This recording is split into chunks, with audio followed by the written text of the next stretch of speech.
할렐루야. 감사합니다. 누가복음 오늘 계속해서 23장 44절로 56절 말씀 먼저 본문을 읽도록 하겠습니다. 때가 제6시쯤 되어 해가 빛을 잃고 온 땅에 어둠이 임하여 제9시까지 계속하며 성소의 휘장이 한가운데가 찢어지더라. 예수께서 큰 소리로 불러 이르시되 아버지 내 영혼을 아버지 손에 부탁하나이다 하고 이 말을 하신 후 숨지시니라. 백부장이 그 된 일을 보고 하나님께 영광을 돌려 이르되 이 사람은 정령 의인이었도다 하고 이를 구경하러 모인 무리도 그 된 일을 보고 다 가슴을 치며 돌아가고 예수를 아는 자들과 갈릴리로부터 따라온 여자들도 다 멀리 서서 이 일을 보니라. 공회 의원으로 선하고 의로운 요셉이라 하는 사람이 있으니 그들의 결의와 행사에 찬성하지 아니한 자라. 그는 유대인의 동네 아리마대 사람이요 하나님의 나라를 기다리는 자라. 그가 빌라도에게 가서 예수의 시체를 달라 하여 이를 내려 세마포로 싸고 아직 사람을 장사한 일이 없는 바위에 판 무덤에 넣어두니 이날은 준비일이요 안식일이 거의 되었더라. 갈릴리에서 예수와 함께 온 여자들이 뒤를 따라 그 무덤과 그 시체를 어떻게 두었는지를 보고 돌아가 향품과 향유를 준비하더라. 계명을 따라 안식일에 쉬더라. 아멘. 드디어 십자가에 달리시기 전날에 우리가 알다시피 겟세마네 동산에서 밤새도록 피 같은 땀을 흘리시며 주님이 기도하셨는데 이제 그 아버지의 뜻을 따라 고난의 잔을 마셨습니다. 이 십자가에서의 고난의 잔을 마시느라 말할 수 없는 괴로움을 겪고 계시는 예수 그리스도를 보게 됩니다. 십자가에서의 괴로움이 얼마나 처절하시기에 주님은 마가복음에 보면 시작 이르시되 아빠 아버지여 아버지께서는 모든 것이 가능하오니 이 잔을 내게서 옮기시옵소서. 그러나 나의 원대로 마시옵고 아버지의 원대로 하옵소서 하시고 그리고 유대인의 왕이라는 죄패 그 밑에서 정말로 유대인의 왕이시고 이스라엘의 왕이시고 만유의 왕이시고 만주의 주이신 그분께서 고난을 당하십니다. 그 죄패에는 세 나라 말로 그분의 죄명이 기록되어 있는데 히브리 말로 써서 유대인들이 볼 수 있게 했고 또 헬라 말로 당시의 모든 문명권을 리드해 나가는 모든 인류가 보게 했고 또 라틴 말 로마어죠. 기록함으로 이스라엘을 식민지로 다스리는 정복자의 나라 로마 사람들이 다 알 수 있도록 그렇게 한 것입니다. 주님이 십자가에 못 박힌 시간이 제3시, 우리나라로 얘기하면 오전 9시, 그리고 제6시에 해가 빛을 잃고 9시까지 어둠이 임했습니다. 무려 3시간 동안 빛을 잃었다. 온 세상이 어둠에 깔렸다. 이것은 두 가지를 나타내고 있는데 첫 번째는 주님의 고통이 모든 피조물에게 얼굴을 가리우게 했다. 여러분 우리도 우리 자식이나 우리 집 어른 중에서 사건 사고나 중한 병고나 중상을 당하거나 이랬을 때 그 모습을 볼 때 안타깝게 여기죠. TV에서 그렇죠? 아프리카 아이들이나 심한 경우 우리가 어떻게 하죠? 얼굴을 가리워요. 십자가에서 고통에 괴로워하시는 주님의 모습 앞에 모든 만물이 해조차 빛을 잃고 다 가리웠다. 바라볼 수가 없었던 것이죠. 왜? 창조주이신 그분인데 그분이 피조물이 되셔서 스스로 죽으셨는데 그분에 의해 창조된 모든 피조물들이 그걸 어떻게 바라볼 수 있을까? 그래서 빛을 잃고 온 세상의 어둠이 깔리게 됩니다. 두 번째는 이 일은 하늘의 한 징조로 보여주신 것입니다.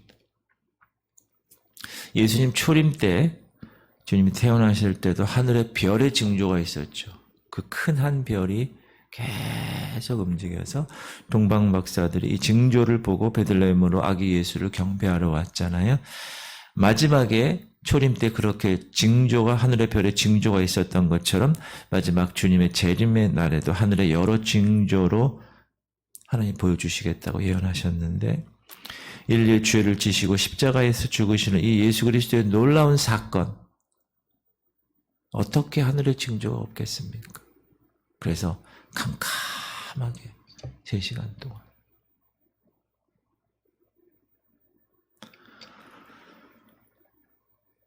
이 현상을 갈보리에 모여온 주님의 십자가를 바라보는 모든 사람들이 다 보았다. 놀라운 반응을 일으키죠. 갑작스러운 어둠에 놀라움과 두려움. 우리가 갑자기 여러분 낮에 갑자기 깜깜해졌어요. 앞을 볼 수 없을 정도. 무려 3시간 동안. 그럼 어떻게 하겠어요?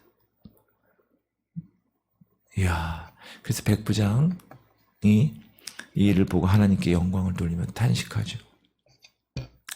47절 백부장이 그 된 일을 보고 하나님께 영광을 돌려 이르되 이 사람은 정녕 의인이었도다 하고 이 사람은 정녕 의인이었도다. 이 백부장은 이라는 사람은 뭐 하는 사람이죠? 로마 군대에 속한 한 중대장 정도 요 정도 되는 사람인데 로마 사람이죠. 하나님을 섬기는 사람도 아니죠. 아마 예수님을 갈보리 언덕 그 십자가 그 형틀에 있는 그 현장까지 끌고 온 책임자일 것으로 여겨지는데 그의 입에서 그런데 십자가에 못 박힌 예수를 향하여서 의인이다. He is righteous man. 그의 입으로 하나님께 영광을 그뿐만 아닙니다. 이를 구경하러 모인 무리도 그 된 일을 보고 다 가슴을 치며 돌아갔다고. 시작. 이를 구경하러 모인 무리도 그 된 일을 보고 다 가슴을 치며 돌아가고. 그들은 이제 자기들이 십자가에 못 박으라고 빌라도에게 고소한 자기들의 죄가 부끄러워진 것입니다.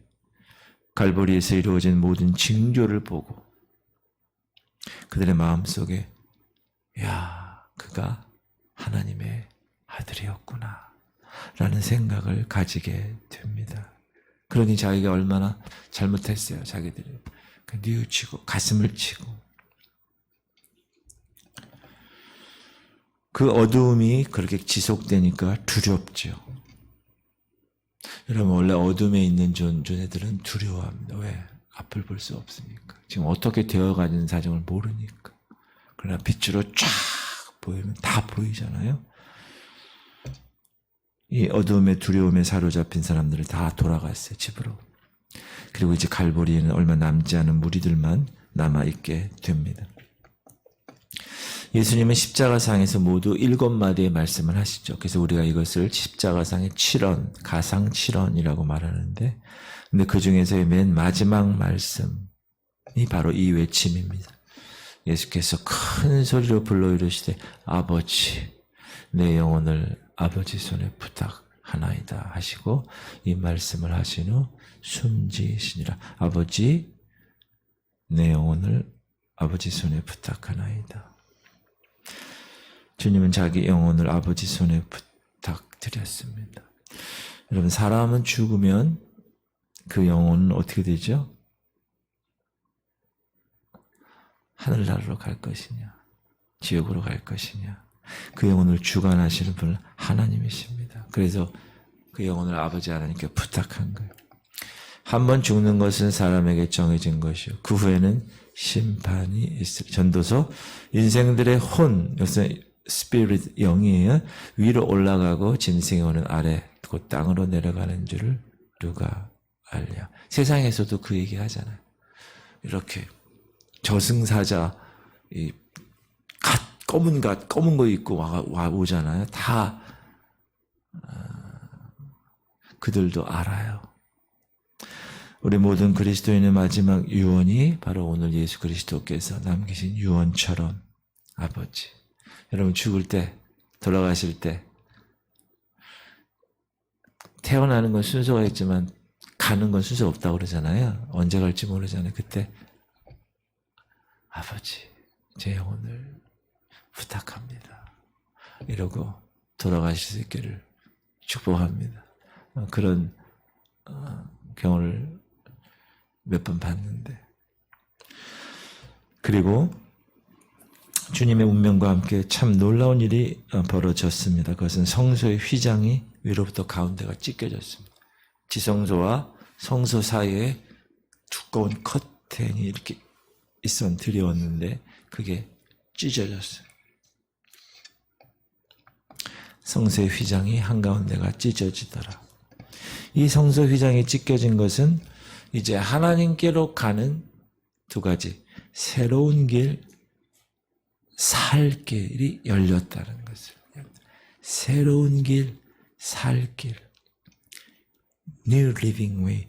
우리가 은혜 보좌 앞에 나가 기도할 수 있는 것은, 새벽에 이렇게 성전에 올 수 있는 것은, 우리가 그 어느 곳에서도 주님 앞에 나아갈 수 있는 것은 그의 육체의 죽으심으로 말미암아 하늘의 지성소로 들어가는 길을 예수님이 이때 열어놓으셨기 때문에 그렇습니다. 그저 이전까지는 짐승의 피를 가지고 지성소에 들어가야 됐습니다. 대제사장이 1년에 한 번, 대속죄일날. 그러나 이제는 이 휘장을 찢으셨어요. 예수 그리스도의 몸으로 찢으셨어요. 피값으로 찢으셨어요. 그래서 그리스도의 피를 힘입어 성소에 들어갈 담력을 얻은 것입니다. 그 은혜의 시대 사는 우리들에게 주시는 축복이에요. 그러므로 형제들아, 우리가 예수의 피를 힘입어 성소에 들어갈 담력을 얻었나니 그 길은 우리를 위하여 휘장 가운데 열어놓으신 새로운 살 길, a new and living way. 휘장은 곧 그의 육체니라. 그래서 우리는 다 왕같은 제사장이 되었다.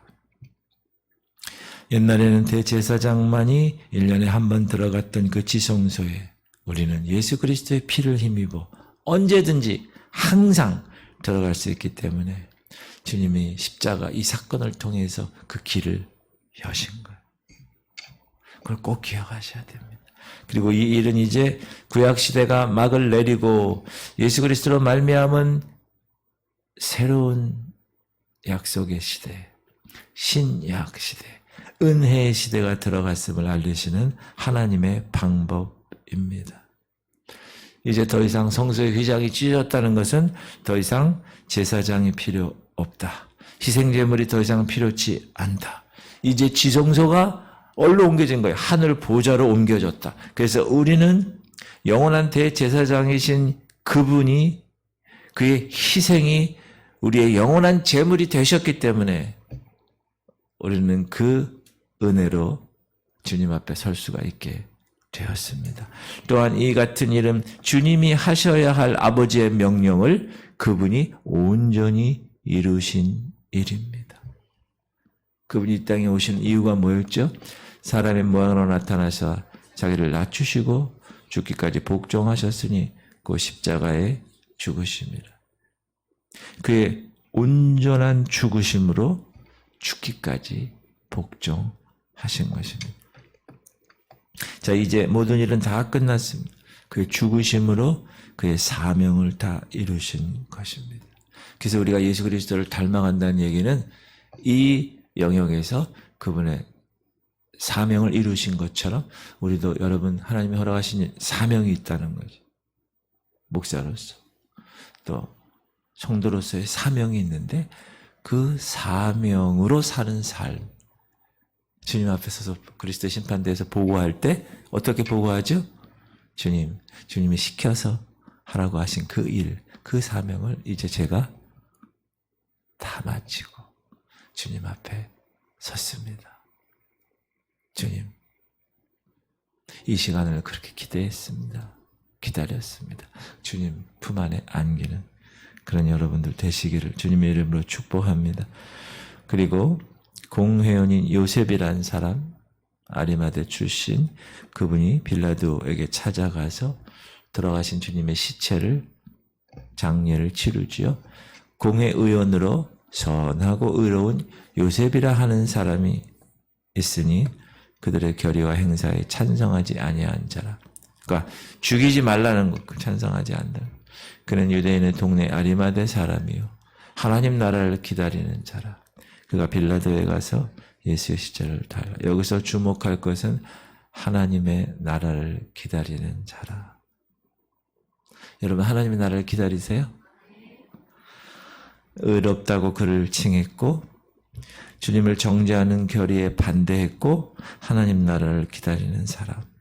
주님의 제자들 다 도망갔어요. 그러나 하나님께서는 예수 그리스도의 장례를 위해서 장사 지낼 일을 위해서 아리마대 출신 요셉을 준비해 놓으신 것입니다. 여러분 교회에서 사역할 때 감당할 때 목사인 저부터 내가 아니면 할 사람이 없을 것 같죠? 그렇지 않다는 것. 내가 아니더라도 할 수 있는 사람이 얼마든지 있습니다. 무슨 말이냐? 하나님은 이미 준비해 놓으셨다는 것. 그러므로 우리가 하나님 사역하는데 교만하면 되지 않는다. 사랑하고 주님을 의롭게 그런 제자가 주님이 죽으신 후에 등장했다는 것. 사랑하는 성인 우리도 이 아리마대 출신의 요셉 같은 성도가 될 수 있기를 바랍니다. 항상 의롭게 사세요. 그리고 성경을 기준으로 하나님의 말씀을 기준으로 yes, no를 정확하게 할 수 있어야 되고 특별히 하나님의 나라를 항상 기다리며 소망하며 주님 오실 날을 준비하는 그런 사람이 되실 수 있기를 주님의 이름으로 축복합니다. 기도합시다.